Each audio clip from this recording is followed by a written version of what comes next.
subject matter is in direct continuation to the last videos, wherein it was shown how Kotak Mahindra Bank hatched a conspiracy to defame a reputed family of honest credentials and how the bank implemented its nefarious designs against the Bagla family by illegal getting Mr. Bhupender Bagla arrested. However, this painful story of harassment does not end here. With a clear undertone that reeked of evil intentions, Kotak Mahindra Bank officials circulated fake and defamatory articles against Mr. Bhupender Bagla. This caused such a loss of personal repute to Mr. Bagla that his personal and family life was shattered. As a consequence, even his marriage broke down and he had to file a divorce. He had a daughter from his marriage whose guardianship he had to forego. This fake case caused him an immense mental and emotional agony which cannot be described in words. Being an honest business family who valued respect more than money, the Baglas had to resign from the directorship of various companies and all their invested funds in various companies got blocked. While defending their son in this false case, Bagla family incurred huge expenses to the tune of approximately 2.5 crores. This money came from their hard-earned and saved family funds, which unfortunately had to be spent towards traveling, lodging, charges of consulting advocates, etc. in the past 10 years. Due to this sudden loss in business and financial difficulties, Mr. Bhupender Bagla was forced to relocate to Dubai and is presently residing there. Furthermore, in pursuit of its lies, Kotak Mahindra Bank further contended that their employee wrote an RTI seeking information from Municipal Corporation of Delhi and had written a letter dated 20th August 2009 to know that who was the owner of the said leased premises. It is very important to note that the MCD is not even the appropriate authority to inquire on the ownership of any property.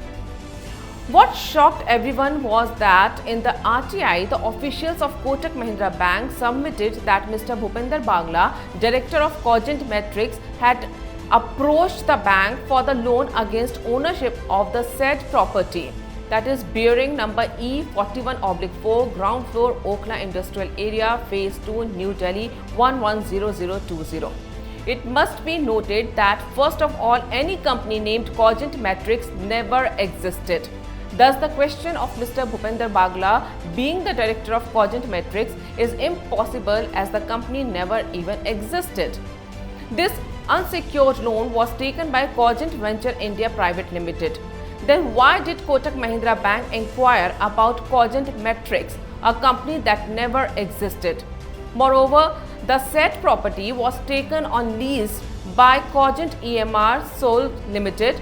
This company called Cogent Metrics was never any entity. Dr. Santosh Kumar Bagla and his wife, being the parents of Bhupender Bagla, have also suffered due to the malicious designs carried out by officials of Kotak Mahindra Bank and the landlord's illegal acts. The concerned officials of the bank, in connivance with the landlord, provided forged documents.